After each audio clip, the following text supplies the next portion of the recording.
to KNBR's Giants warm-up. Way back there. Good man! On the sports leader. We are back. What's going on, folks? Kerry, Crowley hanging out with you this morning, getting you set for Giants baseball here on KNBR 104.5, 680, the sports leader. Giants and the Rangers coming your way at 1:05 Pacific time this afternoon. I'm live from the KNBR bunker at Oracle Park. Got a great matchup underway.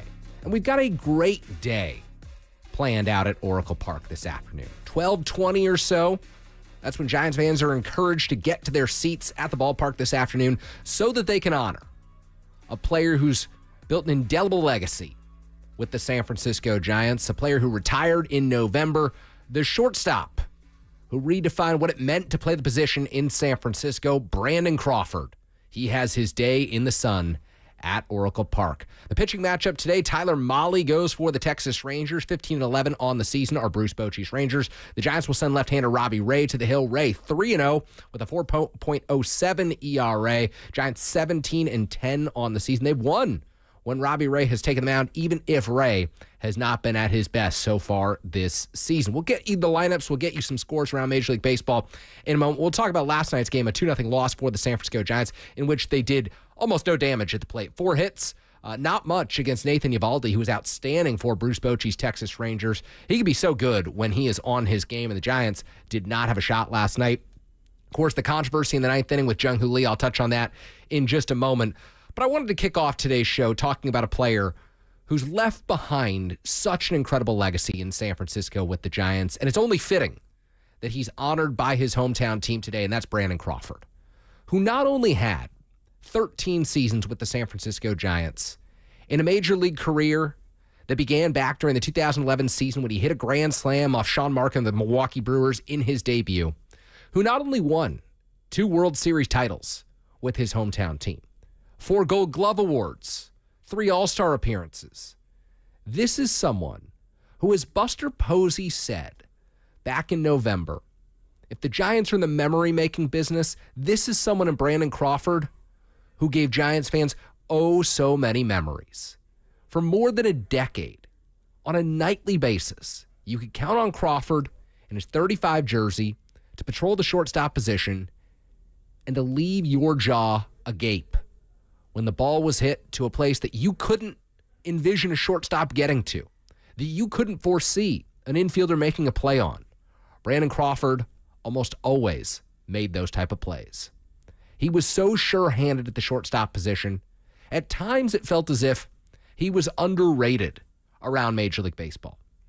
And no, he never had the incredible bat that would have lifted him into Hall of Fame caliber territory.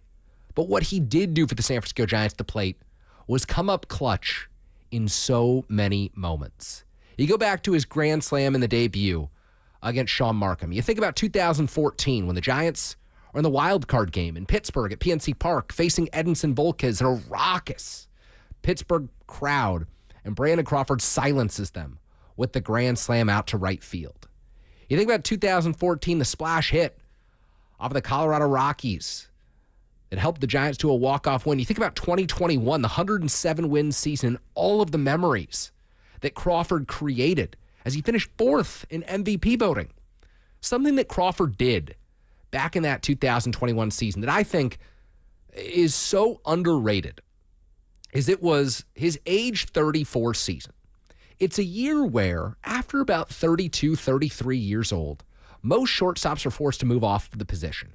The athletic demands, the rigors of playing shortstop at the major league level, they're not kind to guys in their mid-30s. Crawford was out there anyway for the San Francisco Giants, and there was never a doubt that he belonged.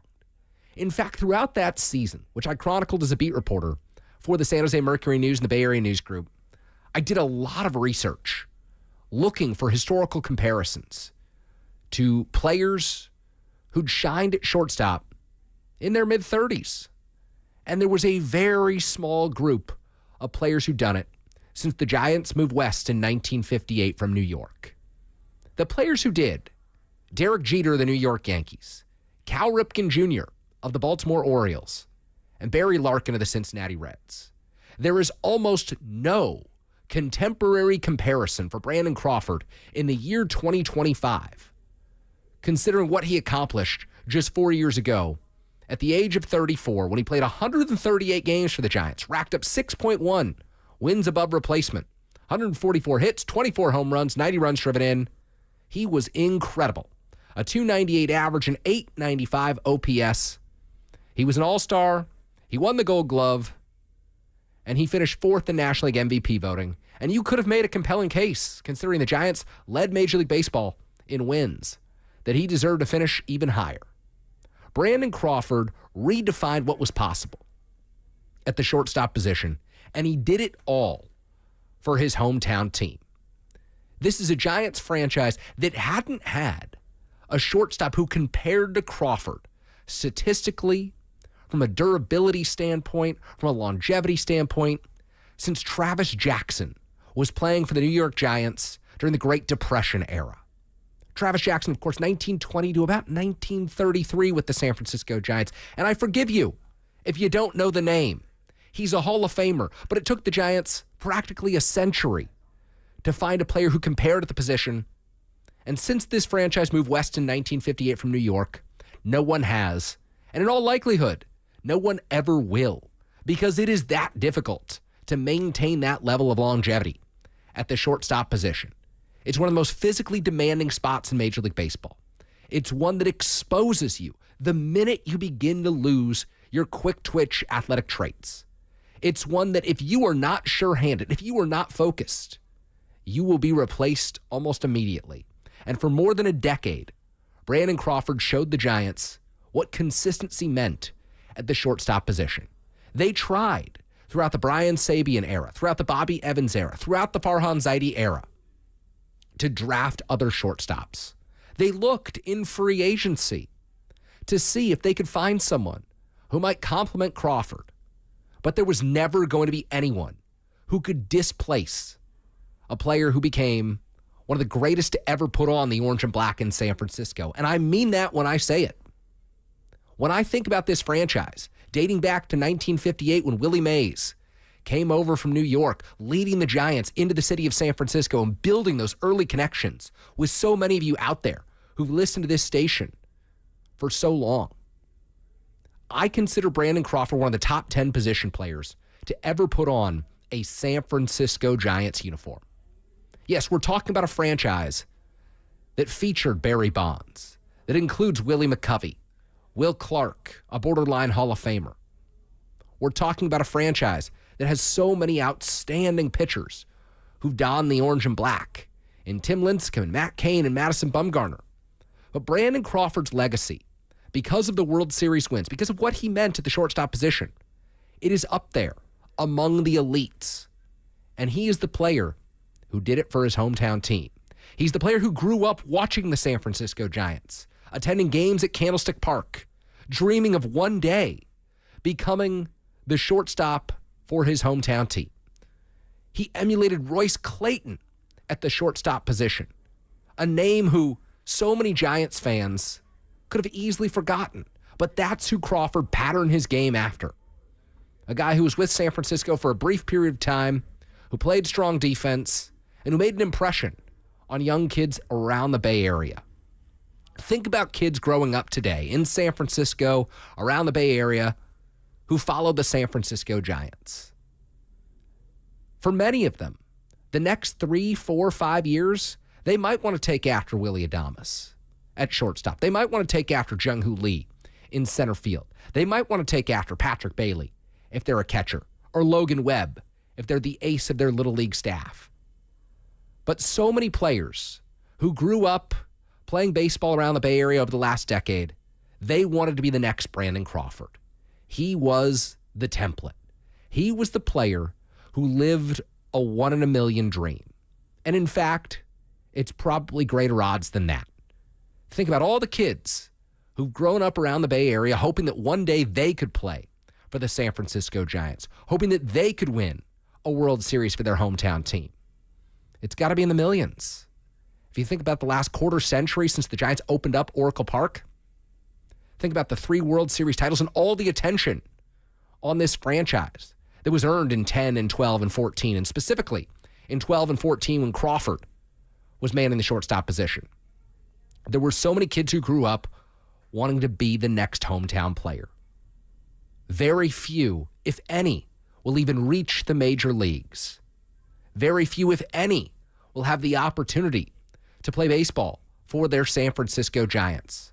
I think about Mauricio Dubon, who, of course, from Honduras, but spent much of his childhood and high school years in Sacramento. He came and went. He came to the San Francisco Giants, someone who wanted to be the next Brandon Crawford, someone who modeled his game after Crawford when he was in high school. Played in the same infield as Crawford, was considered by some in the organization someone who might one day help replace Crawford. But here's the thing about Brandon Crawford and the 13-year career that he spent in San Francisco, 14 years in Major League Baseball. No one could replace him. And that, to me, is a testament to how great his career was. No matter who the Giants drafted, no matter who this franchise developed, no matter how many different shortstops they considered through the years, it wasn't until Crawford's contract ran out at the end of the 2023 season, the Giants said, you know what? We have to go in a different direction here. They had a 36-year-old shortstop who'd played the position for well over a decade and done it at a level defensively that will never be rivaled in San Francisco. In all likelihood, very few players will rack up the offensive numbers that Crawford did. Even Willie Adames, who signed the 7-year, $182 million contract to plug one of the biggest holes on this roster. It's unlikely that even 2-3 years from now, Adames is still at the shortstop position. Because as I said, once you hit 32, 33, 34 years old, it is only the greatest who can maintain the level of focus, the level of attention to detail, the athleticism required to play shortstop at the major league level. And Brandon Crawford did that. Back in 2021, when the Giants won 107 games, a franchise record, it was Crawford who led the way. It was Buster Posey behind the plate. It was Brandon Belt at first base, his longtime teammates, fellow World Series champions in San Francisco. But no player received more MVP votes than Brandon Crawford. No player racked up more WAR, 6.1 wins above replacement, than Brandon Crawford. No player in 2021 was as pivotal to the Giants' mission as Brandon Crawford. The player who had won a World Series in his first full season in the big leagues in 2012. The player responsible for one of the iconic double plays in San Francisco Giants history when Joe Panik went to the backhand on a dive, the glove flipped to Crawford, his throw to first just in time, or to Brandon Belt after the replay review confirmed it in Kansas City. The Giants were World Series champions again in 2014. 2 World Series titles, 3 All-Star appearances, 4 Gold Gloves, a legacy that cannot be rivaled at the shortstop position in the Giants' long storied history in the city by the bay. Brandon Crawford deserves his day in the sun at Oracle Park. Today is that day. I am Kerry Crowley. This show is Giants Warm Up. We will get you set for Giants baseball here on the radio. Coming your way from 105, special pregame ceremony.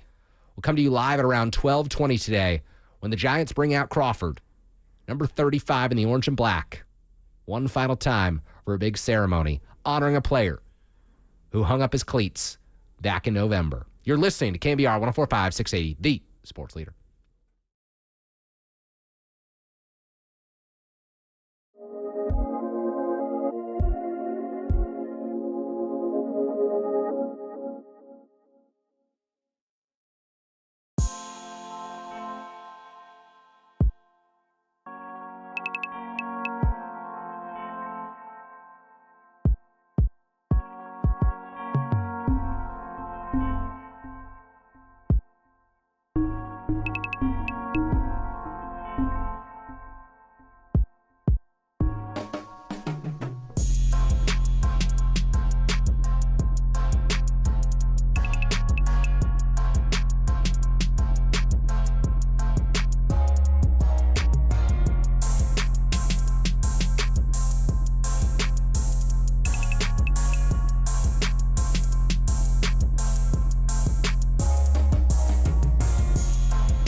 The pitch. A curveball is hammered deep right center field. Corey Hart is going back, and this one is gone! And Crawford has hit a grand slam. The rookie, in his first game, it's his first big league hit, and it's a grand slam. The Giants lead 5-3. And what a moment for the kid. Giants fans, first pitch isn't too far away as KNBR's Giants warm-up continues on the sports leader. Hard to believe, 14 years ago, 2011, Brandon Crawford comes up against the Milwaukee Brewers. Bruce Bochi told him at the time, hey, you're in the big leagues for your defense. Just bring your glove to the ballpark and everything will work out for you. And on day one of his career, he proved how clutch of a hitter he could be. The grand slam, a go-ahead shot against the Milwaukee Brewers, setting the tone for Crawford's incredible career. 147 home runs in the orange and black, 748 RBIs in San Francisco. And how about this? 1,654 games played for the San Francisco Giants. Top 5 in that category, the most ever at the shortstop position in San Francisco era history. I am Kerry Crowley. The show is Giants Warm-Up. We are getting you set for Giants baseball on the radio, coming your way at 1:05 Pacific time this afternoon at Oracle Park. I'm down at the bunker here at the ballpark, broadcasting live from here for the first time this season. We're a month into this 2025 campaign. The San Francisco Giants sit at 17-10 after a 2-0 loss to the Texas Rangers on Friday evening. A frustrating defeat, but today they send the left-hander Robbie Ray to the hill against the righty Tyler Mahle, who's off to a great start for Bruce Bochy's squad. And I'll be honest, it's going to take a lot of getting used to, maybe never getting used to the fact that Bruce Bochy is opposing the San Francisco Giants. But this isn't his first trip to Oracle Park. The Giants have seen him before, and they're hoping that they can get back on track with a victory today after they took 3 of 4 from the Milwaukee Brewers at Oracle Park earlier this week. So, to bring you up to speed on games around Major League Baseball from last night, we'll take a look at the out-of-town scoreboard from Friday evening. We already do have a few games in progress on Saturday. We'll keep you up to date on those throughout our pregame show. An abbreviated pregame show, by the way, I might add, as we'll go to our full Giants pregame show at around 11:20 this morning, and then we will play the entire Brandon Crawford pregame ceremony live in the field at Oracle Park from about 12:20 heading into first pitch today. So, scores around Major League Baseball. Obviously, the Giants lose 2-0 last night. Nathan Eovaldi takes the win. Justin Verlander falls to 0-2 in a Giants uniform, 4.99 ERA. He got that under 5 after throwing 6 innings of 2-run ball. Giants couldn't get it going against Luke Jackson. We'll touch more on why they couldn't get it going and Jung Hoo Lee's at bat later on in this morning's Giants warm-up. Jackson picked up his 8th save of the season for Texas. At Wrigley Field last night, the Chicago Cubs defeated the Philadelphia Phillies 4-0. The Cubs improved to 17-10, the best record in the National League Central. The Phillies fell to 13-13, just 5 hits last night. Taijuan Walker, though, he takes the loss, 1-2 on the season at 2.78 ERA as Walker bouncing back from a few bad years in Philadelphia. He's off to a good start. The Giants saw him. He looked better against San Francisco earlier this year, and he's going to be a part of Philadelphia's resurgence if the Phillies are able to get things going. In that NL East, the Washington Nationals won 5-4 last night on a walk-off from James Wood, the outstanding young player who they acquired in that big Juan Soto trade package a couple of years ago. Jorge Lopez got the win out of the bullpen. Ryan Stanek took the loss for the New York Mets, who fell to 18-8 on the season, still pacing that National League East division. The Nationals, meanwhile, 12-14. The New York Yankees coughed one up in the Bronx yesterday evening as Devin Williams is just off to a horrific start in his stint as the Yankees closer. He's now 0-2 with an 11.25 ERA on the season as the Toronto Blue Jays took down the Yankees 4-2. Jeff Hoffman getting the save in that one. Hoffman, of course, the subject of a ton of kind of off-season intrigue and interest as the Orioles were set to sign him, then they failed his physical. He goes up to Toronto. He finds a home with them, and he's been great in the closer role. Former Phillies reliever who's thriving up there for the Blue Jays. But meanwhile, Devin Williams, 0-2, 11.25 ERA. Yankees likely going to need to pull the plug on that experiment as he was planned to be the closer all season long. Luke Weaver, meanwhile, the guy who he replaced, Weaver has not given up an earned run yet this season. I think Aaron Boone will do the right thing and make Luke Weaver the closer in New York. Kansas City Royals won 2-0 over the Houston Astros on Friday evening as Seth Lugo improved to 2-3 on the season, 3.08 ERA. Hayden Wesneski took the loss for the Astros. He's 1-2 now with a 3.86 ERA. And Northern California native Lucas Ursig picked up save number 1 this season for the Kansas City Royals, who are now 13-14. The Astros, of course, the Giants swept back in Houston during the first week of the season. They're 13-12 right now, so they've rebounded from those early season woes. Final at Target Field on Friday evening as the Minnesota Twins took down the Angels, 11-4. The Angels under 500 at 12-13 after that loss. The Twins have been off to a terrible start this season, but they bounced out in a big way, 10-16. Now Pablo Lopez gets the victory for Minnesota in that one, 2-1, 2.08 ERA. I've always loved Pablo Lopez. I wish that Bay Area fans could have seen him when the Miami Marlins decided that they were going to trade him a few years ago in that deal that sent Luis Arias down to Miami. Of course, then Miami decides to send Luis Arias out to San Diego. That deal didn't work out well for Miami, needless to say, as Pablo Lopez pitching in Minnesota and pitching well. And Arias, of course, playing for the San Diego Padres. Kyle Hendricks took the loss in that one for the Angels, 0-3, a 6.65 ERA now for Hendricks, who was, of course, a pillar of the Chicago Cubs for so many years, won that 2016 World Series with the Cubs, but free agent signing for the Angels not panning out through the first month of this season. Milwaukee Brewers continued their struggles as they fell to 13-14 with a 3-2 defeat at the hands of the St. Louis Cardinals at Busch Stadium on Friday night. Ryan Helsley picked up the save behind Matthew Liberatore, who's been great out of the rotation so far this year. He's really got his command locked in. Nice strikeout to walk ratio. I think it's sitting at 28-2 right now. Liberatore with a 3.19 ERA after picking up the victory in that one. Final at Coors Field on Friday evening as the Cincinnati Reds move their way back to 500 at 13-13 with an 8-7 victory over the Colorado Rockies, who, get this, now 4-21 on the season. The Rockies have been abysmal. They lose games that are 3-2. They lose games that are 8-7, like last night's ball game. Bottom line, the Rockies just keep losing games. It's hard to imagine Bud Black keeping his job as the manager there in Colorado all that much longer if their losing ways continue. Graham Ashcraft got the win out of the bullpen for the Cincinnati Reds, now 1-2 with a .77 ERA. I always think that Ashcraft could be converted back to a starting pitcher. As we saw him at Oracle Park a few weeks ago, he's got some just devastating stuff out of the bullpen for Cincinnati. Emilio Pagan picks up save number 6 for the Reds and Terry Francona on the season. The Giants weren't the only National League West team to get shut out on Friday evening as the Tampa Bay Rays took it to the San Diego Padres, who are without several key position players right now. Jake Cronenworth, Jackson Merrill on the injured list. The Rays improved to 12-14 with a 1-0 win over the Padres down at Petco Park. Shane Baz got to 3-0 with a 2.45 ERA. Rare loss for Michael King. First time he's taken an L this season. He's now 3-1 with a 2.18 ERA. Don't be surprised if you look up at the end of the season and Michael King of the San Diego Padres is in Cy Young consideration. Of course, former reliever with the New York Yankees. I had the chance to see him a few years ago when I went and visited the Bronx. He just had outstanding stuff. He was acquired in the trade that sent Juan Soto to the Yankees a few years ago, and I think the Padres got the better end of that deal with Soto spending just one season in New York. King now a focal point of that Padres rotation. Final in Arizona last night as the Diamondbacks lose to the Atlanta Braves in a big one, 8-2. The D-backs got blown out. Chris Sale improves to 1-2 with a 5.40 ERA on the season for a Braves team that's bouncing back. I believe they've won something like 8 of their last 10.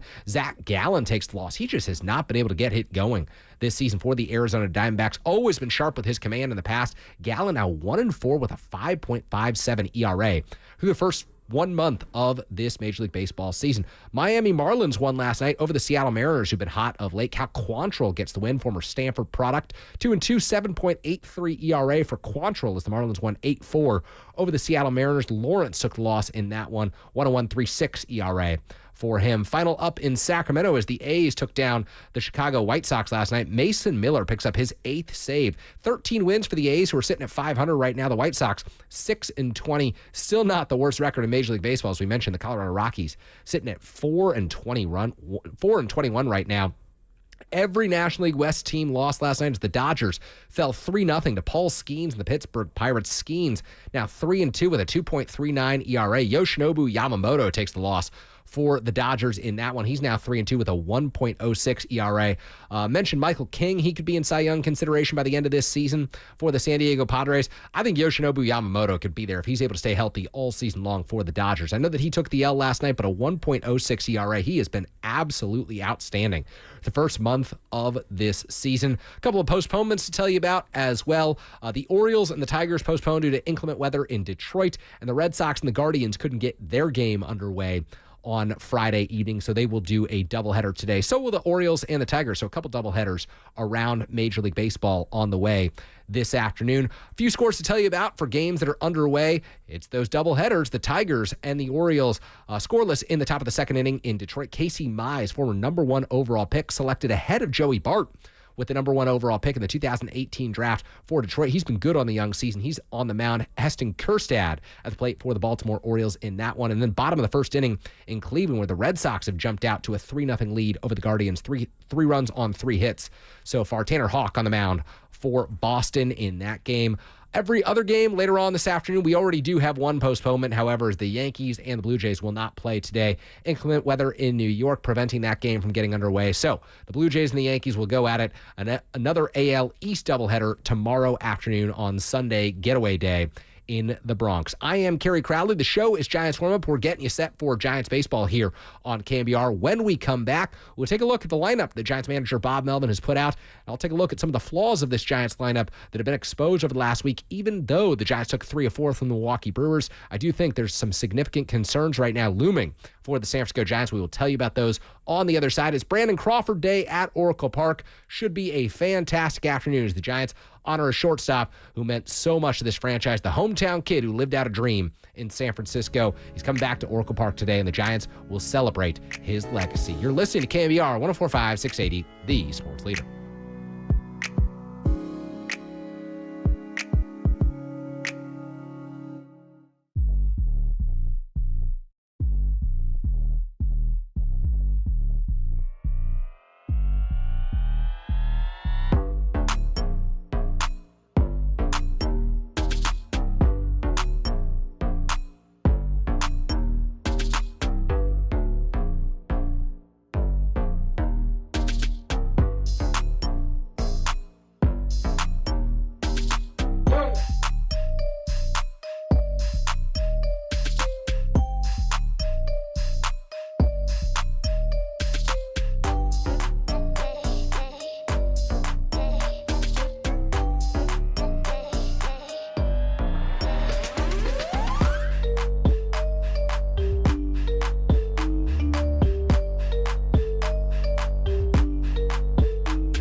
1-2.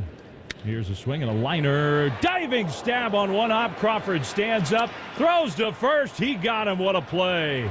My goodness, Brandon Crawford.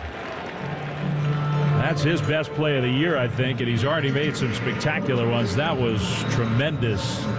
Wow, a scorching liner, and Renfroe just cannot believe it. Our KNBR Giants warm-up keeps rolling on the Sports Leader. Good morning. We are back here on KNBR, getting you set for Giants baseball with our Giants warm-up. San Francisco planning to honor Brandon Crawford out at Oracle Park this afternoon. Fans encouraged to get to their seats by about 12:20 for a pregame ceremony. Buster Posey will be down on the field. Dave Fleming was on the call there, the master of ceremonies today at Oracle Park. Should be a fantastic afternoon. Is Bruce Bochi in attendance, of course, in the dugout for the Texas Rangers after his Rangers won 2-0 on Friday evening over the San Francisco Giants. But that highlight you heard coming in, it was Brandon Crawford obviously robbing Hunter Renfroe of a hit, and Fleming saying, he's already made so many great plays this season. That could have been from any year. Truly, it could have been from any year of Crawford's career. We know because it was Hunter Renfroe at the plate. It was probably from the last, 6-7 seasons of his career. But I'll tell you this, there were so many diving plays that Crawford made, so many sliding plays that Crawford made up the middle, so many opportunities for him to get to his feet and fire to first and just defy the logic, defy the odds, and getting out where Giants pitchers otherwise would have been in trouble. And Crawford rose to the occasion. From the day that he took the field in 2011 with the San Francisco Giants to the moment that his contract expired after the 2023 season, it was a career full of web gems, full of moments that made memories for San Francisco Giants fans, and really an incredible career for Brandon Crawford in the orange and black. And the Giants will have the opportunity to celebrate that today with their fans at Oracle Park after Crawford announced his retirement back in November after spending last season, of course, with the St. Louis Cardinals. Here's the lineup that manager Bob Melvin has put out for this matchup against Tyler Mahle, who's 3-0 on the season, an 0.68 ERA for the Texas Rangers starter, 25 strikeouts already on the year for Mahle. Robbie Ray going for the San Francisco Giants. He's also 3-0, but the number's a little bit different, a 4.07 earned run average, so it hasn't been as clean. Ray, of course, has struggled with command. He's been nibbling off of the corners of the strike zone, but the Giants have won when Robbie Ray has taken the hill, and that is what's important for this team that's now 17-10 on the season following Friday evening's loss. Bob Melvin will open things up with Mike Yastrzemski out in right field today. He's the leadoff man for the San Francisco Giants. 4 home runs on the season after Yaz homered on Thursday afternoon in the comeback win over the Milwaukee Brewers. 13 runs driven in, 2 stolen bases, a 267 average. But how about this? A 903 OPS for Mike Yastrzemski. I do think he's really improved his situational hitting, situational awareness this year. It's very clear that Pat Burrell is in his ear. Yastrzemski has a plan at the plate, and the 34-year-old right fielder has done a great job the first month of this regular season. Rest of the Giants lineup, there are some question marks in this Giants lineup. Some of the flaws have been exposed over the last week or so, even if this team has been able to, stay afloat atop the National League West, compete with the Padres, compete with the Dodgers. Willie Adames hitting in the 2 slots today, the shortstop. The Giants really need him to get it going. Just 1 home run through the first month of this season. 12 runs driven in for Adames. He's been good with runners in scoring position, but overall, the average just 204. The OPS sitting at 542. Giants gave this man $182 million over the next 7 seasons. They need Adames to pick it up at the plate. They need a long hot stretch, 2-3 weeks where Adames just doesn't make it out. How about that for Willie Adames? Could it start today against Tyler Mahle? In all likelihood, a tough right-hander, probably not the way to get things going, but you never know. A month is in the books, and now it's time for Adames to pick things up at the top of the lineup. Jung-Hoo Lee hitting third today for Bob Melvin's ball club, the center fielder, the subject of some ninth-inning controversy last night. We'll talk about that in a moment. 3 home runs on the year, 2 coming at Yankee Stadium a few Sundays ago against Carlos Rodon, former Giant. 16 runs driven in, 3 stolen bases for Lee, who's now hitting .330 after a hit in last night's ball game. 963 OPS for the 26-year-old center fielder who's become the centerpiece of this Giants lineup. Matt Chapman, the third baseman, the cleanup man for San Francisco today, hit his 5th home run of the season on Thursday afternoon in that comeback win over the Milwaukee Brewers. 16 runs driven in, 3 stolen bases for Chapman, whose average is sitting down at 217, but the OPS still looking good at 803. The Giants will absolutely take that. They'd love a few more hits, a few more singles from Chapman, but if the OPS is above 800, he is doing his job in the cleanup spot. Wilmer Flores gets the call in the 5th spot in the order today for the San Francisco Giants. Flores, of course, the designated hitter for this ball club, leads all team members with 7 homers and 27 runs driven in the first month of the season. This season started on March 27th. It's April 26th, and Wilmer Flores has 27 RBIs. An incredible pace. It's unsustainable, but wow, with runners in scoring position, he has been money this season for the Giants. Flores with a 266 average and an 806 OPS on the year. He, of course, had a single in that comeback win over the Brewers on Thursday, also responsible for one of the Giants' 4 hits on Friday evening against Nathan Eovaldi and company for the Texas Rangers. Elliot Ramos dropping down to the 6th spot in the order for the Giants today. The left fielder, 3 home runs, 10 runs driven in, 2 stolen bases for Ramos, who's really cooled off over the last 3 weeks. Average sitting down at 222, a 650 OPS. Remember, Ramos, the first 6 games of the regular season, had 6 extra base hits. He just has not been able to sustain that pace at all. Giants need Ramos to get going, need him to be able to hit both righties and lefties. He's not doing much of either of that against the pitchers the Giants have seen over the last few weeks. Another player who's struggling, hitting in the 7th spot in the order, Lamont Wade Jr. over at first base. He did have a hit in last night's ball game. Wade, 1 home run, 8 runs driven in, no stolen bases on the season, a 104 average, a 462 OPS. The Giants desperately need Lamont Wade Jr. to get things going for this ball club. It's imperative that he steps up, particularly with Gerard Encarnacion and Casey Schmidt expected to be out for the next month of ball games. Lamont Wade Jr. pivotal for this San Francisco lineup as this team looks to pick up the pace on offense following Friday's shutout against Nathan Eovaldi and the Rangers. Tyler Fitzgerald in the 8th spot in the order for Bob Melvin's ball club today. Fitzgerald debuted those torpedo bats in last night's ball game. Of course, didn't bode well for him as he was not able to get a hit against the Rangers. The second baseman has 2 homers, 7 runs driven in, 5 stolen bases on the season for the San Francisco Giants. A 289 average, a 788 OPS. Giants have Fitzgerald down at the bottom of the order right now. Wouldn't shock me at all if a week from now, Willie Adames moves down to about the 5 or the 6th slot, and they get Fitzgerald hitting toward the top. If he's able to keep up that average, that OPS, he, of course, puts speed up the top of the Giants lineup.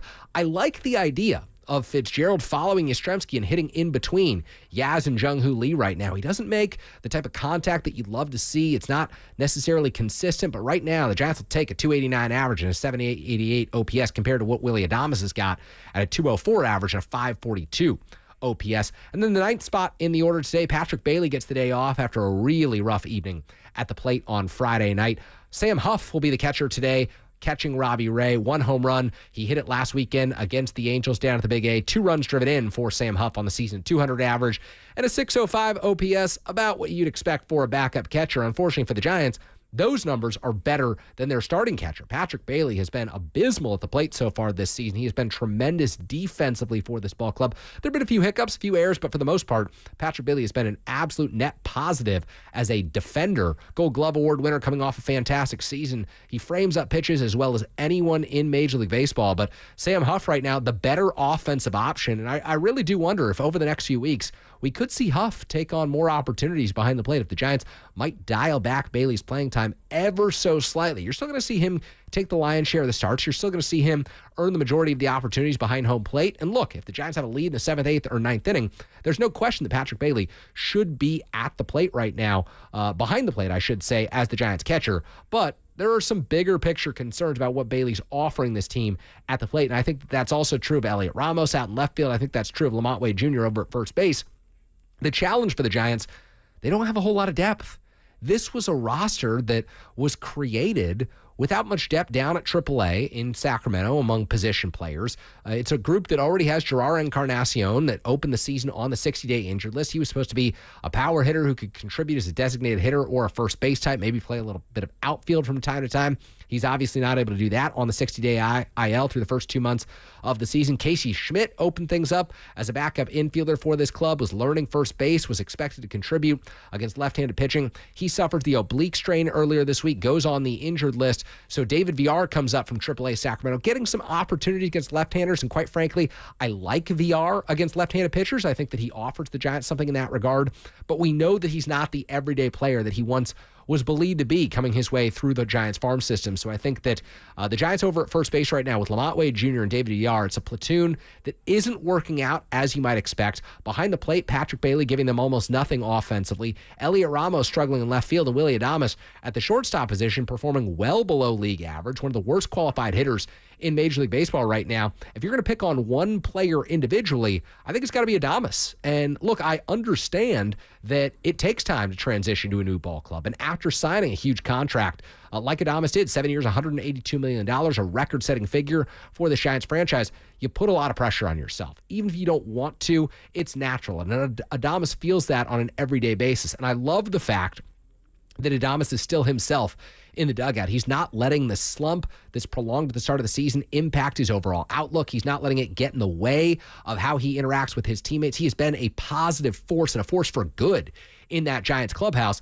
But at some point, if he's not producing in the number 2 slot in the order, I think Bob Melvin ought to consider moving him down maybe to the 5 or the 6 slot. Right now, today, I think that I'd go with Fitzgerald in the 2 slot in the order, move Adames back down behind Wilmer Flores, put Ramos in the 7 slot, Wade Jr. in the 8 slot, and of course, Sam Huff batting 9th to round out this Giants batting order. Just some changes that I would make to try and shake things up for a Giants lineup that has struggled a bit this week. Obviously, this team took 3 of 4 from the Milwaukee Brewers, but I don't think that you can just sit back and look at results. You have to look at process as well, and the process did not work out for the Giants on Friday evening. They looked overmatched against Nathan Eovaldi, and now against Tyler Mahle. He's been one of the top starters in Major League Baseball so far this season. Of course, he had a rough year last year, didn't pitch a whole lot due to injury in 2024, just 12 2/3 innings. But so far to start the season, he has been outstanding for the Texas Rangers. The 4-seam fastball has been his bread and butter. It's averaging just 92 miles an hour for Tyler Mahle, but he's throwing it both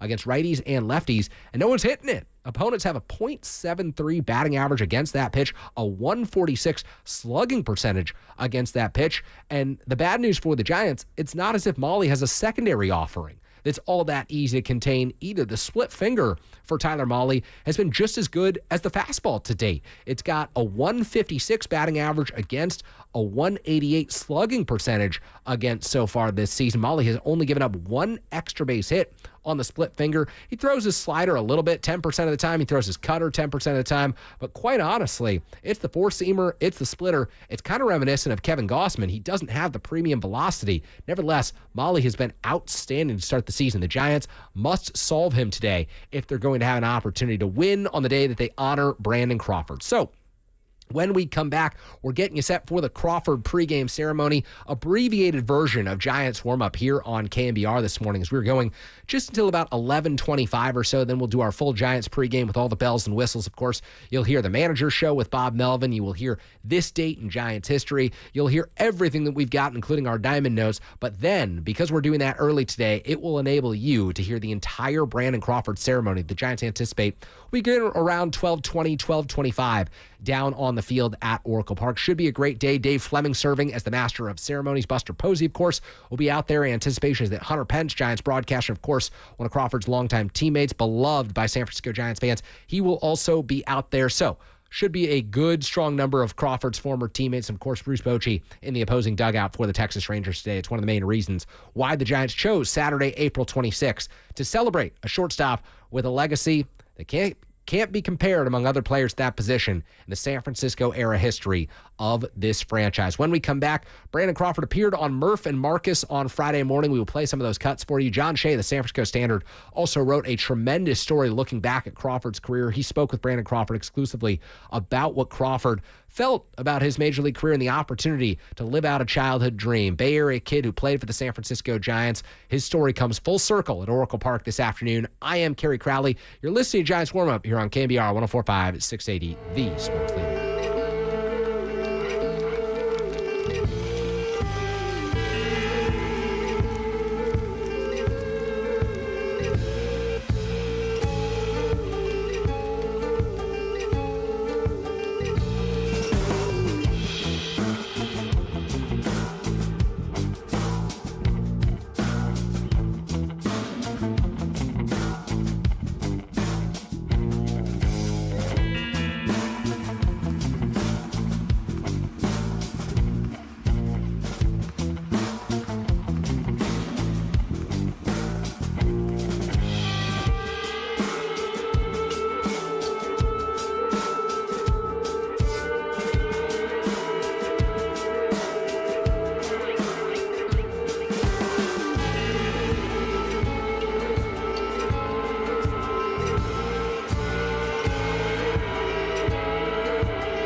Infield in, and the outfielders are all drawn in. The pitch.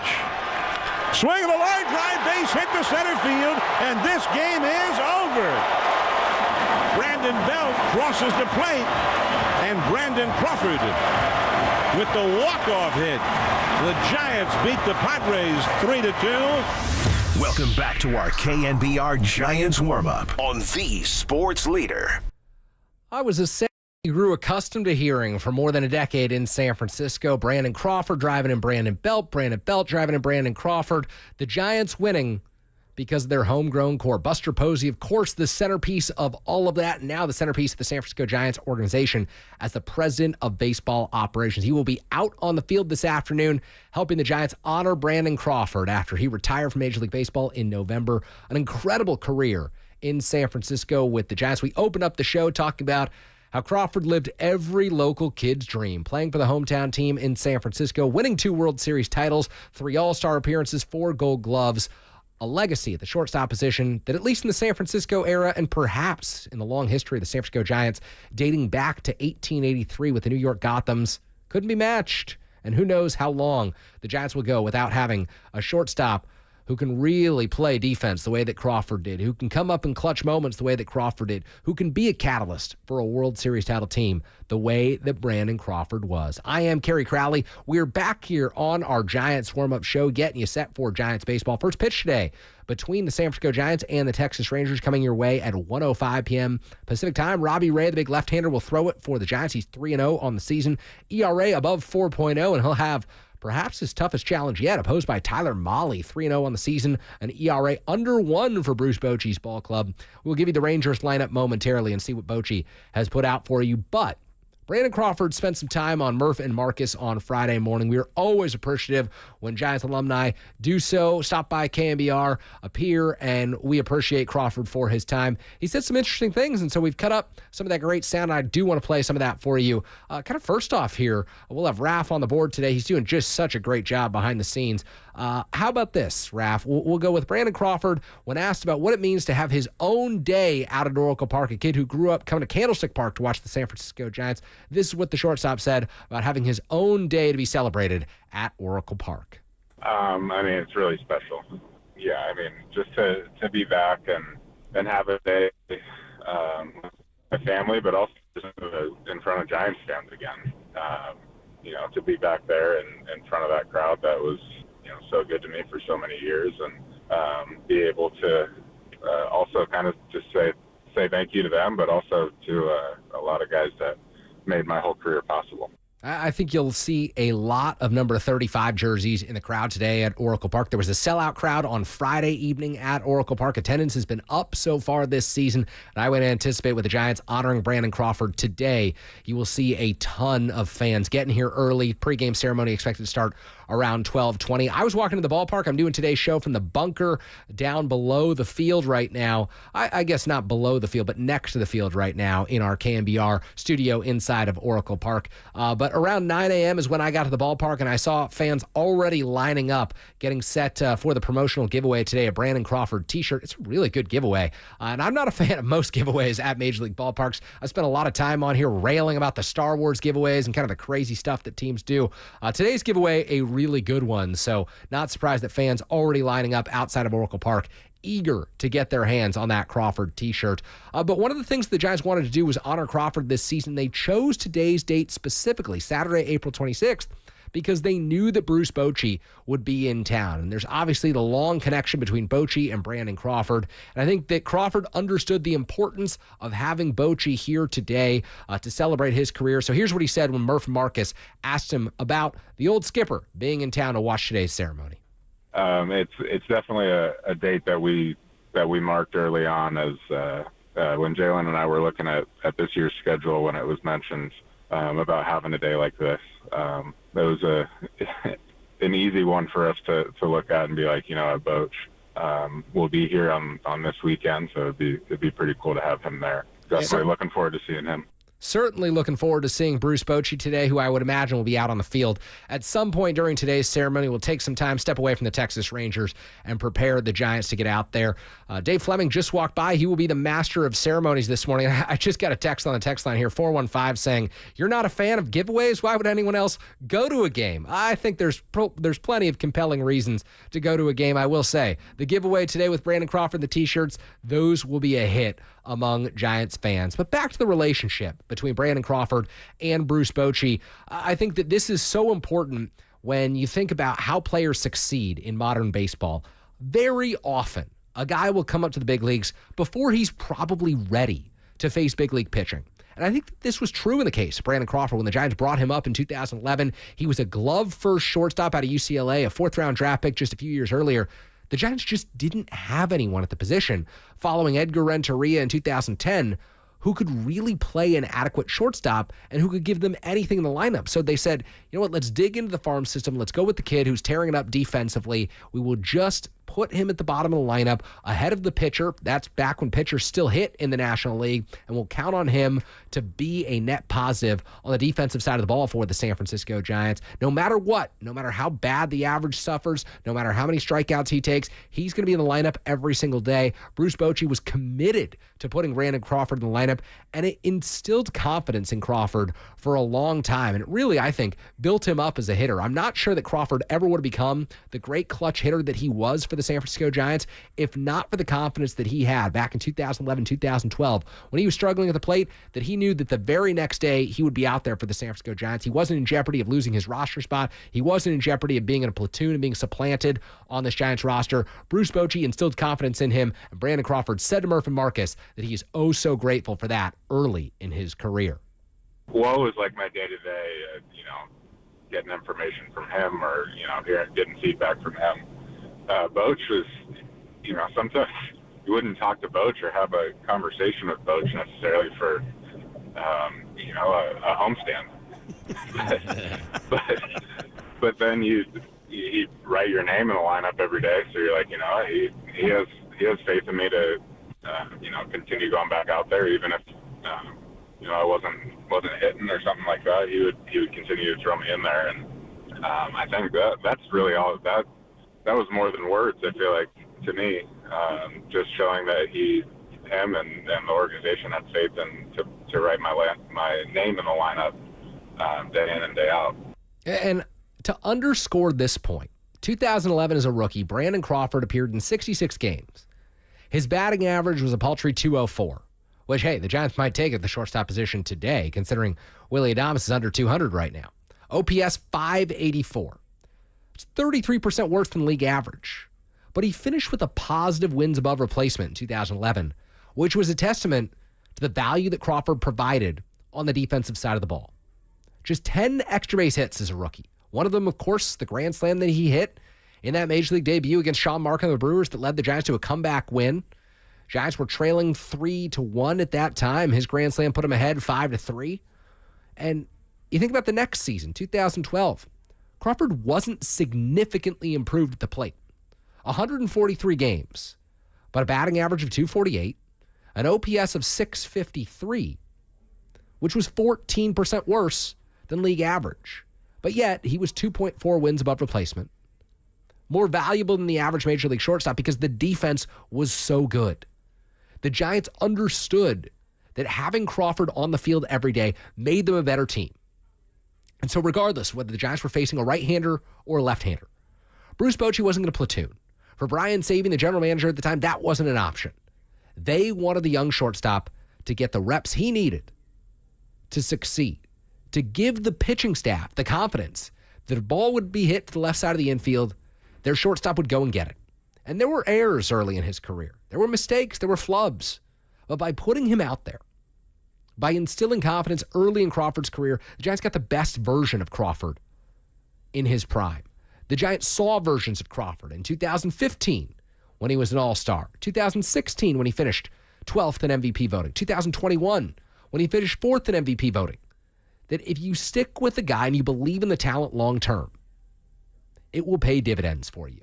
Now, it's not always the case, but they had a hunch inside the organization that they would be right on Brandon Crawford. And they had that hunch because the people around them, the people around Brian Sabian and Bobby Evans and Bruce Bochi, they insisted they wanted Crawford to be on the field. The pitchers, the veteran pitchers, think about 2012, 2014. How many veterans the Giants had come through that staff? They wanted Crawford playing shortstop behind them at the most important position on the infield. They trusted him. And as a result, Crawford continued to get better.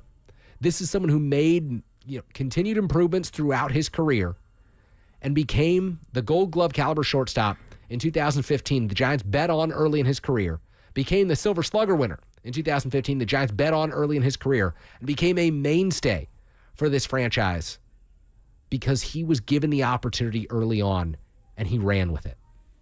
So, what does it mean for Brandon Crawford to be able to grow into not just a glove first player, but a complete shortstop?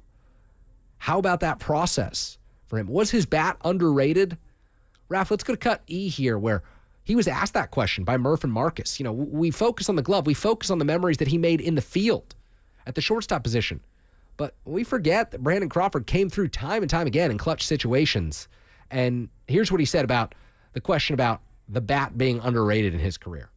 I mean, it's weird to say about myself, I feel like, but I do feel like at times maybe maybe a little bit underrated. I'd say because if he told you these stats, he's told all of them to me a couple times. So I know there's an RBI stat in there too, where I think that's maybe where I was a little underrated in the ability to drive and run. So there you have it. A little bit underrated. And here's what I'll say about Crawford. When the Giants needed big hits, you could throw away the average, you could throw away the OPS. He put together a very professional at bat. And I think that counts for something. The way that I've watched this 2025 team, which is now 17-10, I've been underwhelmed by the numbers. I just read you Willie Adames' batting average, Patrick Bailey's batting average, Lamont Wade Jr., his batting average and OPS, the struggles the Giants have encountered at the catcher position, first base, shortstop, all key spots in the diamond. But this team is 17-10, in part because, they haven't had consistent production up and down the lineup. What this Giants team has had is players who've come through in the clutch in big moments. And you think about Brandon Crawford in his career. Someone who hit, was it 250? It was 249, an OPS of 713, 4% worse than league average over the course of his career. But we don't remember that. We remember the walk-offs. We remember the major moments. We remember in 2014 when he silenced the crowd at PNC Park in Pittsburgh with a grand slam off of Edinson Volquez. We remember that in tough situations, late and close, you trusted Brandon Crawford to come through because he had a track record of doing so. Even if the overall numbers over the course of a 162-game season weren't all that eye-popping, weren't all that impressive, over the course of a 14-year career, top 5 in doubles, top 5 in triples, top 5 in extra base hits, top 5 in sacrifice flies, top 5 in games played in the San Francisco era history of Giants baseball. This is someone who, with runners in scoring position, had a 265 average with a 781 OPS. With men on base, had a 270 average with a 768 OPS. This is someone who did his best work in the moments that mattered most. Brandon Crawford gets his day today, not just because the 4 Gold Glove Awards that he won in San Francisco with the Giants, and he may have deserved more. He gets this day because the memories that he made at the plate as well. The times when he came through for his hometown team when they needed it the most. And he wasn't the only one who contributed some of those incredible moments throughout his career with the homegrown talent the Giants had in Crawford and Belt. It was also the guy who will be out there honoring him today, the guy who is now the president of baseball operations with the San Francisco Giants, Buster Posey. He was the catalyst. He was the leader. He knows that he couldn't have done what he did without Crawford's help at the shortstop position. And Crawford knows that the Giants are getting a good one at the president of baseball operations spot in Buster Posey. Here's what he said about his former teammate taking on a massive opportunity.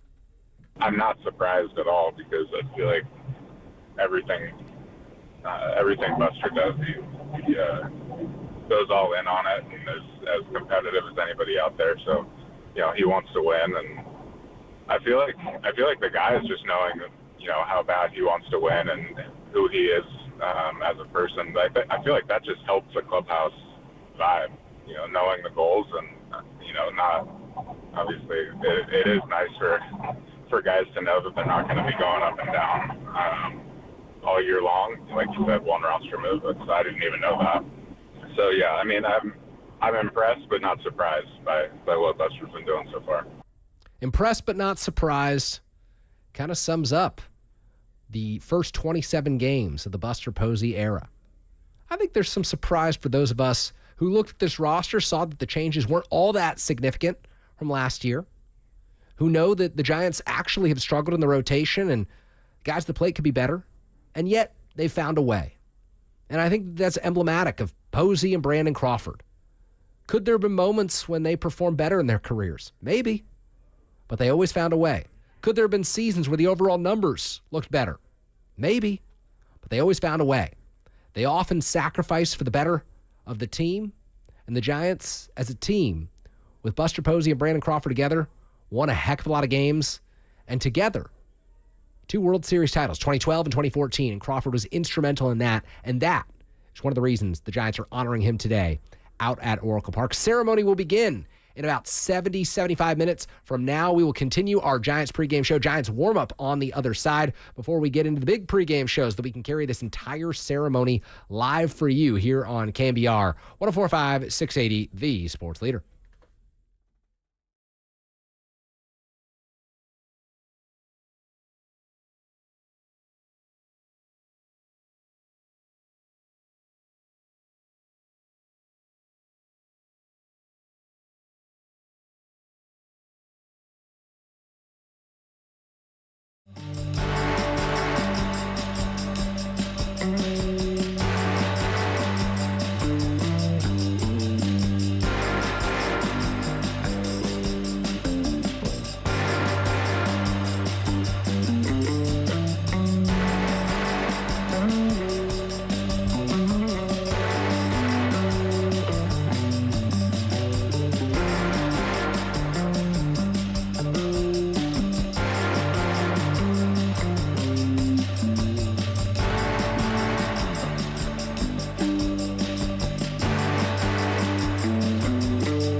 Crawford swings it. He hits a high drive in the center field. That's hit well, but back, all the way back to the wall. It's gone!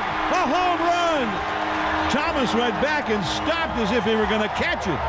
And then he really was saying, I don't have a clue, I don't see it. And it hit the back wall of the bullpen out there, and the Giants have tied the game.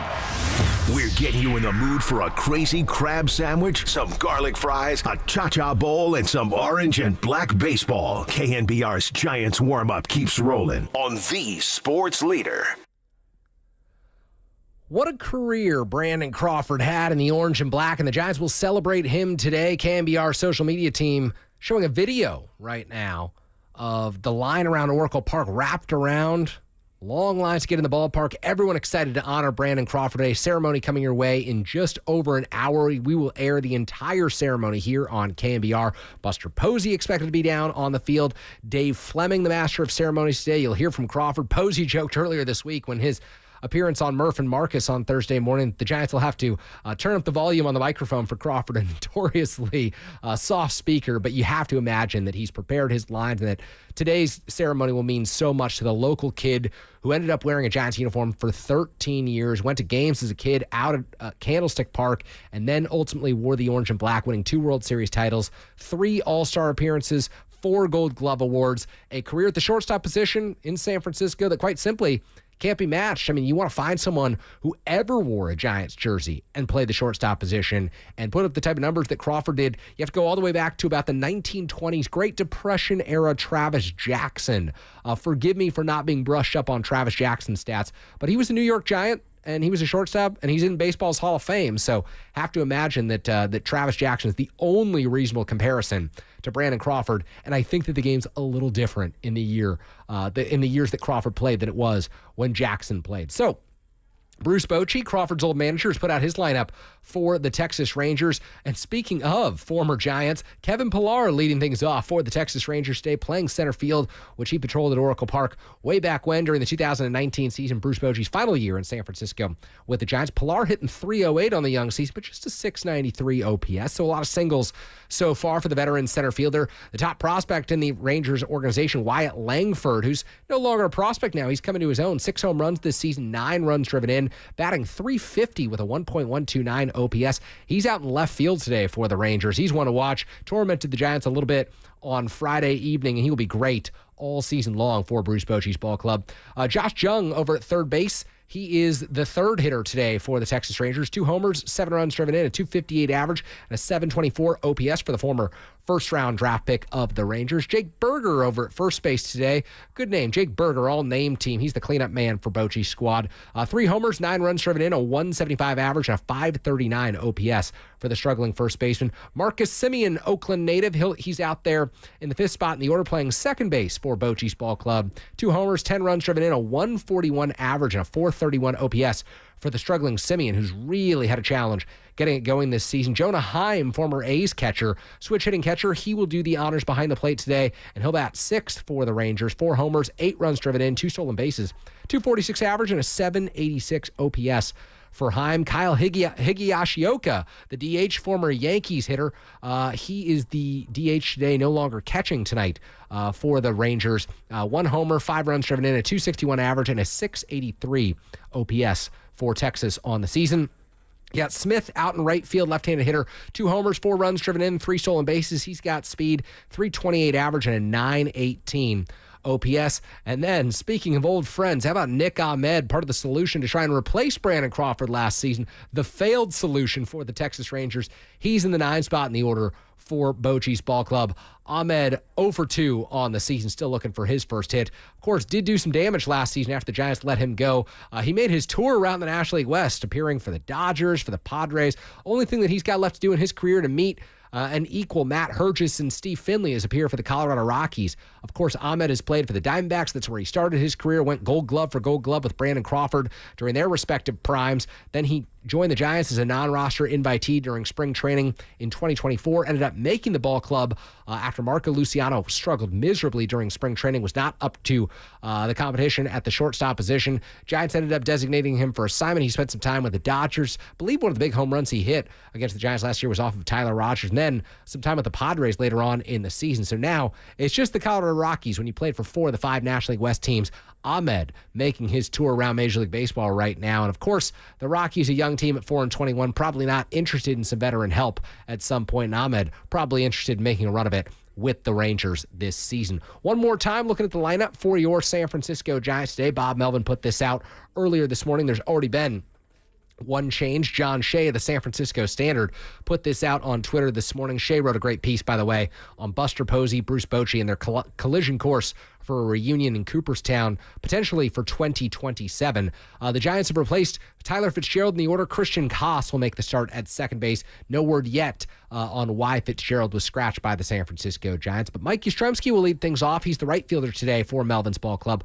4 home runs. He hit his most recent on Thursday against the Milwaukee Brewers in the big comeback win. 13 runs driven in, a .267 average with a .903 OPS on the young season for Yastrzemski. Willy Adames, the shortstop today for the Giants. He continues to slot in the number 2 spot in the order despite his struggles this year. Just 1 home run. He hit it in Philadelphia earlier this season. 12 runs driven in, a .204 average, and a .542 OPS. Adames still struggling mightily at the plate. Did have a hit in last night's ball game. So did Jung-Hoo Lee, center fielder for the Giants, who went 1 for 4 last night, .330 average and .963 OPS.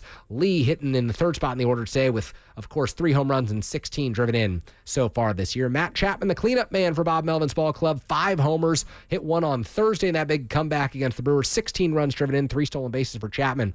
Average sitting at just .217, but the Giants will take this OPS. It's up at .803 right now, so Chapman doing damage with a lot of walks and a lot of extra base hits when he does make contact. Wilmer Flores in the 5th spot in the order for the Giants today. He's been so solid this season. The DH for the Giants, it feels like every time he gets a hit, it's with a runner in scoring position. 7 homers, 27 driven in to lead all National League hitters, .266 average and an .806 OPS for Wilmer Flores.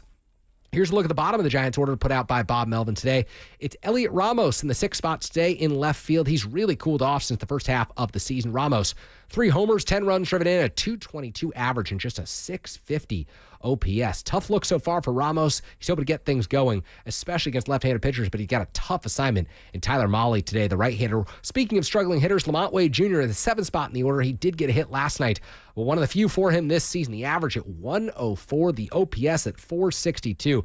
Not the Lamont Wade Jr. that we've come to know in San Francisco. He'll hit in the 7th spot today. Christian Koss will bat 8th today for the San Francisco Giants. Late addition to the order, replacing Tyler Fitzgerald, who's been scratched, and then Sam Huff, the catcher for the San Francisco Giants. 1 homer on the season, 2 runs driven in, 200 average, and a .606 OPS. It's Tyler Mahle taking the hill for Bruce Bochy's Texas Rangers, 3-0 and 0.68 ERA, 25 strikeouts for Mahle. It's Robbie Ray, the lefty, going for the San Francisco Giants, 3-0, a 4.07 ERA, 25 strikeouts for Robbie Ray. That's it for Giants warm-up. We're going to begin our Giants pregame show early today because we want to bring you the entire Brandon Crawford celebration from the field at Oracle Park. I'm Kerry Crowley. Hang with us on the other side. This date in Giants history coming your way shortly. You're listening to KNBR 104.5, 680, the sports leader.